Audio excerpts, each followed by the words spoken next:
안녕하세요 시청자 여러분. 토니의 채널 테드에서 오늘 유튜브 첫 방송을 합니다. 저 스스로도 참 어색하고 부자연스러운 부분이 많지만 나름 열심히 준비했습니다. 여러분의 많은 성원과 응원 부탁드리며 첫 방송 아주 떨리는 마음으로 시작하겠습니다. 최근 국제정세에서 가장 핫한 이슈는 단연 우크라이나 사태라고 말할 수 있죠.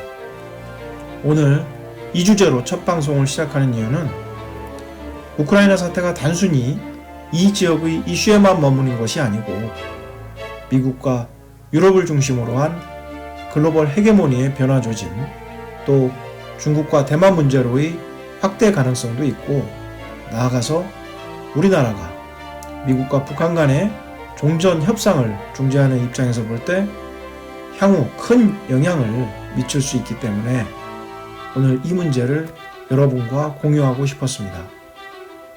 그래서 오늘 좀 무겁지만 이 주제로 저의 첫 방송을 시작해볼까 합니다. 시청자분들께서 저희 영상에 공감하신다면 구독과 좋아요 부탁드립니다. 현재 전쟁 직전의 우크라이나 사태가 발생하기 훨씬 이전부터 우크라이나 동부의 돈바스 지역에서는 우크라이나 정부군과 러시아의 지원을 받는 반군의 내전 상황이 2014년부터 지속되고 있었습니다. 이 지역의 안정화를 위해 2014년에 프랑스, 독일, 러시아, 우크라 4개국이 노르망디 형식의 회담을 시작했고, 이듬해 민스크 협정을 맺어 이 지역의 정전 협정에 합의한 바도 있었습니다. 러시아가 자국의 흑해함대가 주둔하고 있는 크림반도를 합병하고 더하여 돈바스 지역의 분쟁을 촉발시키면서 시작된 이 민감한 문제는 최근 우크라이나가 친서방 위주 행보를 노골화하면서 전쟁 위기로 확대된 양상입니다.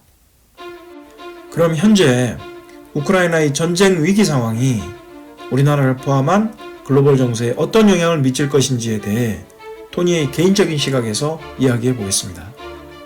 우크라이나 사태의 본질은 유럽 대륙의 패권을 두고 미국과 러시아의 대립에서 시작되었습니다. 미국은 2차 세계대전 이후로 냉전 시대를 거치면서 유럽에 대한 영향력을 지속 확대해왔고, 러시아는 이미 구 동구권이 대부분이 나토에 가입한 상태에서 더 이상의 나토 동진을 두고 볼 수는 없는 상황에 직면해 있습니다. 우크라이나까지 나토에 가입하고 나면 러시아 입장에서는 나토와 러시아 간 절충지대가 사라지게 되는 것이죠. 그래서 전쟁이라는 최후의 협박 수단을 이용해서 나토의 동진, 즉 미국의 대러시아 포위망을 사생결단으로 막으려 하는 것이라고 생각합니다. 여기에 더해 에너지 패권 전쟁이 또 하나의 중요한 이슈입니다. 현재 세계에서 천연가스를 가장 많이 생산하는 국가 중에 미국과 러시아가 있습니다. 러시아는 전통적으로 유럽에 천연가스를 팔아 경제를 지탱하고 있고, 미국도 최근 셰일가스의 잉여 생산분을 유럽에 대규모로 수출하고 있으며 이를 더 확대하고자 하고 있습니다. 이러한 큰 두 가지 이유가 우크라이나 사태를 악화시키고 있고, 두 국가 모두 한 발짝도 후퇴할 수 없는 상황에 직면해 있다고 봅니다. 최근 언론에서는 전쟁의 암운이 들이오고 있다, 내일 전쟁이 발발해도 이상하지 않다는 등 아주 자극적인 사실 위주로 상황을 전달할 뿐 본질적인 사태의 분석이 부족하다고 생각합니다. 토니의 개인적인 견해는 화해무드 조성의 가능성이 매우 높은 가운데 미국 등은 국지전을 원하는 듯한 행보를 취하고 있어서 유럽 국가들과 미국의 치열한 수싸움이 전개되는 형국이라고 보여집니다. 이러한 언론의 일방적인 보도 태도는 일면 특정 국가를 대변하는 듯합니다. 미국을 중심으로 영국, 일본 등은 대사관을 철수하고 자국민을 소개하는 등 전쟁 분위기를 일부러 조장하는 듯한 상황을 계속 연출하고 있습니다. 반면 유럽 국가와 당사자인 우크라이나, 러시아는 아직 협상의 여지가 남아있다는 유화적인 상황을 강조하고 있습니다. 토니 또한 개인적인 상황 분석을 통해 화해 무드 조성에 약간 더 무게추가 기울고 있다고 말씀드리고 싶고, 전쟁론자들이 자국의 이익을 위해 싸움을 부추기고 있다는 느낌을 지울 수가 없습니다. 여러분, 본격적인 방송에 앞서 오늘 첫 방송이기 때문에 제 소개를 잠깐 하고 가겠습니다. 토니의 다른 생각 채널 테드는 이제 막 유튜브에 새로운 채널을 오픈했습니다. 아직은 한 명의 구독자도 없고 저 혼자만의 작업이지만 꾸준하게 영상을 올려보겠습니다. 채널 테드는 다양한 주제를 가지고 저의 다소 엉뚱하고 독특한 생각으로 세상의 여러 현상을 해석하고 시청자 여러분과 공유해 볼까 합니다. 세계 정세, 주식, 클래식이나 재즈 같은 음악, IT, 과학, 국방, 안보, 신변 잡기 등등 저의 관심 분야를 중심으로 해서 그때그때 이슈거리가 되는 사회적 현상까지도 기회가 된다면 저의 생각을 정리해 보도록 하겠습니다. 많은 응원 부탁드립니다. 또한 모든 영상 말미에는 다음 주 코스피 주가 예측을 해서 시청자 여러분의 흥미를 더해보려고 합니다. 마지막까지 시청 부탁드립니다. 그럼 우크라이나 사태에 대한 본격적인 이야기를 이어가 보도록 하겠습니다. 서두에 우크라이나 사태의 본질은 미국과 러시아의 패권 다툼이라고 말씀드렸습니다. 그것에 대해 하나씩 풀어가 보겠습니다. 토니가 보는 시각은 최근 미국의 글로벌 리더십이 과거 냉전 시대 이후로 가장 약한 시기라고 생각합니다. 그 이유를 살펴보겠습니다. 먼저 트럼프 행정부 이후 미국은 자국에 대한 이익 관점에서 세계를 바라보기 시작했다는 겁니다. 여러분도 알다시피 예전에 미국은 세계의 경찰 국가로서 모든 분쟁에 개입하고 중재하는 역할을 마다하지 않았습니다. 그것을 통해 미국의 위상을 강화했고 러시아, 중국 등 극소수 국가를 제외하면 대부분의 국가에 대한 영향력을 유지함과 동시에 경제적인 이익을 고려하는 그런 형태를 미국은 취해왔습니다. 하지만 그동안 지속적인 제조업의 중국 등 해외 이탈로 자국 내 생산 기반이 붕괴되었고 거기에서부터 이어지는 최근의 공급망 불안, 2008년 경제 위기 이후로 미국의 성장 둔화, 중국 경제의 급부상으로 인한 세계 경제 지배력 약화 등 세계 경제를 호령하던 과거의 위상과는 거리가 멉니다. 달러화의 기축통화로서의 가치와 역할은 지속 상승함에도 불구하고 미국이 세계 경제에서 차지하는 GDP 비중은 지속 하락하여 이제 20% 초반까지 떨어졌고 반대로 중국의 GDP 비중은 지속 상승하고 있죠. 이런 추세가 이어진다면 중국은 수년 내에 미국을 초월하여 세계 경제에서 차지하는 GDP 비중만으로 놓고 보면 제1의 경제국가로 올라설 것이 확실해 보입니다. 여기에 더해 군산정 복합체의 부패 등으로 고비용에도 불구하고 신무기 개발 경쟁에서 러시아, 중국 등에 뒤처져 군사적 영향력까지 급격히 퇴보하고 있다는 점은 실로 한심해 보이기까지 합니다. 이런 상황에서 우크라이나 이슈에서까지 밀리면 리더십의 추가 손상은 불을 보듯 뻔할 겁니다. 그러니 미국은 글로벌 리더십 회복을 위해서 기꺼이 전쟁이라도 감수하려는 의지를 보이고 있는 것입니다. 다음은 세계의 경찰로서의 영향력 약화입니다. 앞장에서 말씀드렸듯이 미국의 경제적 위상도 예년과 달라졌지만 여기에 더해 군사력의 약화는 세계적인 패권국으로서의 미국의 입지를 크게 손상시켰습니다. 언뜻 보시면 무슨 말도 안 되는 소리냐 하시는 분들이 많으실 겁니다. 하지만 사실입니다. 중국은 급성장한 경제력을 기반으로 최근 몇 년간 스텔스기 개발, 핵미사일 고도화, 극초음속 무기 개발, 각종 첨단 군함 및 항공모함 건조 등 질적, 양적으로 엄청난 군사력 확장을 통해 동북아시아뿐만 아니라 남중국해 일원에서 상당한 영향력 증가와 분쟁을 유발하고 있습니다. 한마디로 세계까지는 아니더라도 최소한 아시아권에서의 패권국이 되고자 미국에 대항하고 있습니다. 이에 반해 미국은 우리나라도 얼마 전 도입을 완료한 F-35 스텔스기 개발 실패, 듀말트급 구축감 개발 실패, 인디펜던스급 연안전투함 개발 실패, 러시아와 중국은 이미 개발 완료하고 배치한 게임 체인저 극초음속 미사일 개발 지연, 러시아와의 오랜 협정으로 인한 중단거리 미사일 개발 및 배치 전략 실패는 수천억 달러를 허공에 날리고도 전략적 우위 확보에 실패하는 등 군사 대국으로서의 위상이 바닥에 떨어진 상황입니다. 그동안의 미국의 위상에 비하면 2003년 이라크전 이후 최근 20여 년간 이렇다 할 군사전략적인 성과 없이 최근에는 아프가니스탄에서 도망치듯 쫓겨나오는 천국으로 세계적인 망신살이 뻗치기도 했습니다. 이제 미국은 전 세계 모든 분쟁 지역의 전력 투사가 불가하고 인도 태평양 지역에 집중하려는 전략적 행보를 취하고 있습니다. 오랫동안 군산 복합체의 정치권과의 커넥션과 부패로 국방 경쟁력이 과거 어느 때보다도 최악으로 치닫고 있고 최근 보잉의 사태가 그 심각성을 대변하고 있다고 생각합니다. 이 점은 향후 우리나라도 반면 교사로 삼아야 할 거로 생각합니다. 이러한 경제 군사적인 영향력 약화로 미국은 더 이상 물러설 수 없는 상황에 직면해 있고 여기에 러시아도 유럽에서 나토에 대응하고 천연가스 공급 패권 경쟁에 밀릴 수 없는 상황과 맞닥뜨리면서 우크라이나 사태가 걷잡을 수 없이 확대되고 있다고 토니는 사태를 해석하고 있습니다. 사실 미국 입장에서 보면 우크라이나는 유럽 변방 먼 나라의 이야기입니다. 우크라이나는 유럽에서도 최빈국에 속하기 때문에 이국 국경에서 전쟁이 발발한다 하더라도 미국 입장에서는 크게 손해볼 일이 없는 것입니다.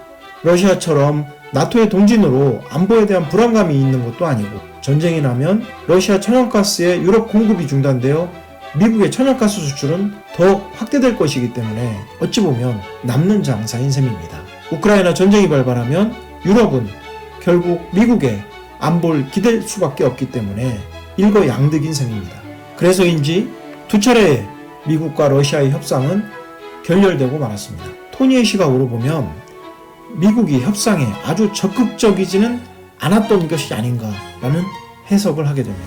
좀 격하게 말하자면 러시아는 꼭 전쟁까지는 하고 싶지 않고 적당한 협상을 통해 미국의 양보를 얻어내려고 했는데 미국은 양보는커녕 전쟁을 부추긴다는 느낌을 지울 수가 없습니다. 심지어 대사관 직원들까지 어느 나라보다도 가장 먼저 철수시키면서 사실상 전쟁 분위기를 최고조로 긴장시키기도 했습니다. 반면에 러시아는 전쟁으로 얻을 것이 거의 없습니다. 경제 제재까지 당하면 그나마 회복되던 경제도 다시 나락으로 떨어질 수 있죠. 달러화 결제가 안 되면 수출입 자체가 막히게 되니까요. 또한 정말 전쟁을 하려면 아무리 러시아라 하더라도 10만 명의 육군 병력만으로는 무리이고 육해 공군 30만 명 정도는 동원해야 일거에 우크라이나를 합병할 수 있을 겁니다. 이는 어디까지나 제 사견입니다. 미국이 전쟁으로 안보 리더십을 회복한다면 중국도 감히 대만과의 합병을 위한 전쟁을 감행하기 어려울 것입니다. 또한 이를 통해 미국의 강경론자들은 북한과도 협상보다는 강대강 전략을 구사할 것이 확실합니다. 하지만 여기서 과거와는 좀 다른 형국이 도출됩니다. 이 또한 앞서 말씀드렸던 미국의 글로벌 영향력 약화가 가장 큰 원인이라고 생각합니다. 바로 프랑스와 독일이 무대에 등장하게 됩니다. 이전에 두 나라가 글로벌 정치 군사 무대에서 영향력을 보여준 사례는 그리 크지는 않습니다. 미국이 버티고 있었으니까 당연하죠. 미국 뒤에서 잘한다 박수나 좀 치고 떡고물이나 주워 먹으면 됐으니까요. 하지만 현재 영국이 탈퇴한 EU의 맹주인 두 나라는 유럽 대륙에서 전쟁이 발발하는 것을 당연히 원치 않습니다. 전쟁으로 또다시 유럽 경제에 불안을 초래하고 싶지는 않을 겁니다. 1, 2차 세계대전으로 유럽은 최악의 상황을 맞이한 전례가 있고 지난 20년 동안 매년 1% 정도의 저성장에 익숙한 유럽에서 또다시 전쟁 상황을 맞이하고 싶지는 않을 것입니다. 프랑스, 독일 두 나라는 현재 미국의 자국 우선주의 행보를 너무나 잘 알고 있고 더 이상 미국에 끌려가지 않고 이유 스스로가 주도적인 안보 자립 상황을 만들어가려고 하는 것 같습니다. 거기에는 최근 프랑스의 어커스 동맹에 대한 서운함도 묻어 있을 겁니다. 그럼에도 미국으로부터 천연가스 추가 수입 행보를 취함으로써 미국이 이 판을 전쟁으로 몰고 가지 않도록 달래고도 있습니다. 이미 1월 말에 프랑스, 독일 두 나라는 노르망디 회담을 통해 돈바스 분쟁의 휴전 협상을 이끌었고 다음 주 2차 회담을 통해 이번 전쟁 위기를 해결하고자 노력하고 있는 상황입니다. 만약 이번 노력이 긍정적인 결실로 이어진다면 미국은 아프간에 이어 다시 한번 국제적인 위상이 추락하는 그런 상황이 도출될지도 모르겠습니다. 아마 러시아도 그런 계산하에 협상에 임하는 것일 수도 있습니다. 어쨌든 개인적인 추측이지만 미국은 내심 전쟁이 나도 괜찮다는 입장이었기 때문에 양보를 하지 않아 러시아와의 협상이 불발에 그쳤고 프랑스, 독일에 중재하는 각국이 만족하여 1차 협상 결과를 내놨다고 저는 생각합니다. 협상이 성공했을 때 관련국들의 이익이 무엇이겠습니까? 우선 유럽은 천연가스의 안정적인 공급으로 인해 에너지 불안을 해소할 수 있고 평화와 경제 번영을 꾀할 수 있는 거죠. 당사자인 우크라이나는 안보 불안 해소가 가장 큰 이슈이고 아마 프랑스, 독일이 향후 좀 더 적극적으로 지원하겠다는 모종의 약속 같은 것이 있었을 겁니다. 또 다른 당사자인 러시아는 계속해서 천연가스 패권을 유지할 수 있고 우크라이나를 나토에 가입시키지 않겠다는 약속을 미국이 아닌 프랑스, 독일로부터 받았을 겁니다. 이것이 우크라이나 사태 최초의 원인 제공 명분이었으니까요. 마지막으로 최근에 고춧가루가 되어버린 미국은 유럽의 천연가스 수입 확대 약속을 받았을 겁니다. 미국도 나토의 주도국이니 얻는 게 있어야 협조적으로 나오겠죠. 하지만 미국과 유럽의 신뢰는 이전과는 여러 면에서 달라지는 것 같습니다. 자, 이제부터가 진짜 게임입니다. 미국은 다시 폴란드, 루마니아 등의 군사력을 추가적으로 전개하여 전쟁 분위기를 계속해서 고조시키고 있습니다. 이에 대한 반발로 러시아를 전쟁에 끌어들이려는 구상이라는 생각이 듭니다. 이렇게 된 이상 다음 주에 있을 2차 노르망디 회담을 통해 프랑스와 독일의 중재 지도력이 다시 한번 시험대에 오르게 될 것으로 보입니다. 결과가 어떻든 이제 미국은 국제사회에서 자국의 이익만을 대변하는 그런 대국으로 평가절하될 수 있을 것 같고요. 프랑스와 독일은 특히 유럽에서의 주도권을 확실히 하면서 향후 미국과의 헤게모니에서도 밀리지 않는 영향력을 키우지 않을까 조심스럽게 예측해봅니다. 여기에 더해 영국은 오커스 그룹에 들어가면서 일본, 호주와 함께 미국의 똘마니로 전락하는 그런 느낌이 이제 강하게 오고요. 그래서 그런지 요즘 우리나라에 그 실패한 엘리자베스급 항공모함을 팔아먹으려고 갖은 애를 쓰는 그런 느낌이 강합니다. 나아가서 중국은 이번 사태를 관망하면서 우크라이나 사태의 결과에 따른 대응 행동을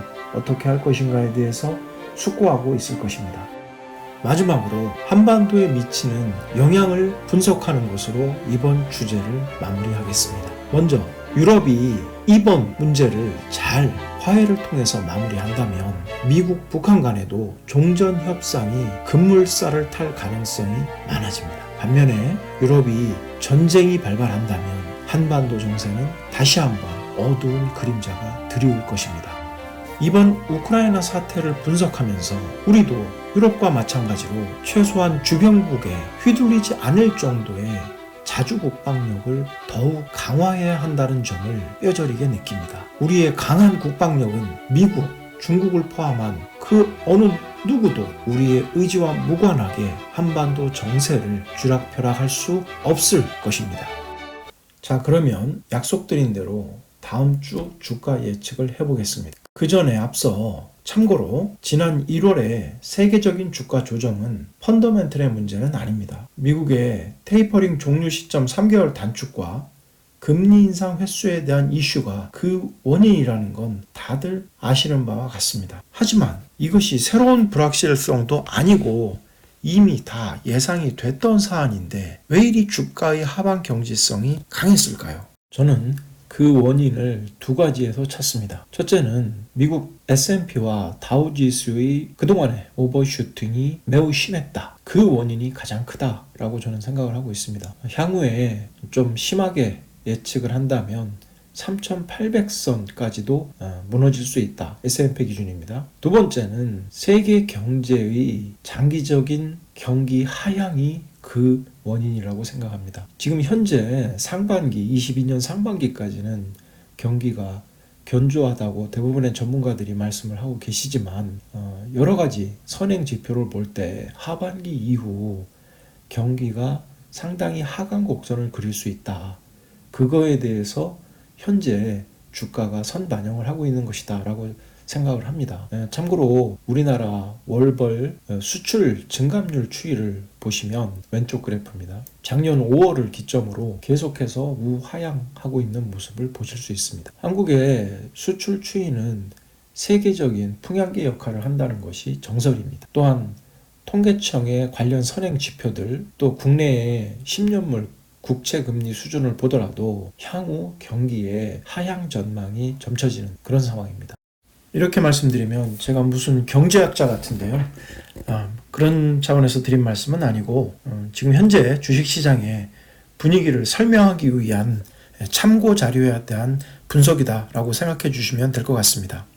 그럼에도 단기적으로는 옵션 만기를 전후해서 2850선까지는 일단 반등할 걸로 보고 있습니다. 그 후에 그 선을 깨고 올라가면 올라가는 거고, 만약에 그 선을 돌파하지 못하고 재하락한다면 다시 코스피는 2600선까지 하락이 가능하다. 거기서 끝나는 수도 있지만 만약에 그 선도 깨진다면 2080선까지도 후퇴할 것이다 라고 저는 생각을 하고 있고요. 이건 어디까지나 예측이기 때문에 주가는 항상 현금 흐름과 수급이 결정한다는 거 반드시 그 부분은 믿으셔야 되는 거고요. 우리 개인 투자자들은 그 흐름을 그냥 따라가는 것이 맞다. 자기 예측이 맞다 틀리다를 놓고 갑론을박할 일이 아니고, 오른쪽에 있는 장기 추세 차트를 보시면 현재 상황과 맞물려서 향후에 주가가 어느 쪽으로 더 가능성이 있겠다 하는 그런 부분을 각자 체크하실 수 있을 것 같습니다. 이상으로 차주에 대한 간단한 예측을 해봤고요. 다음에 다시 한번 시간을 만들어서 정확한 이 주식시장에 대한 좀 세부적인 분석을 이어가도록 하겠습니다. 오늘 영상 끝까지 시청해 주셔서 감사드립니다. 저는 토니였고요. 다음에 더 좋은 영상으로 찾아뵙겠습니다.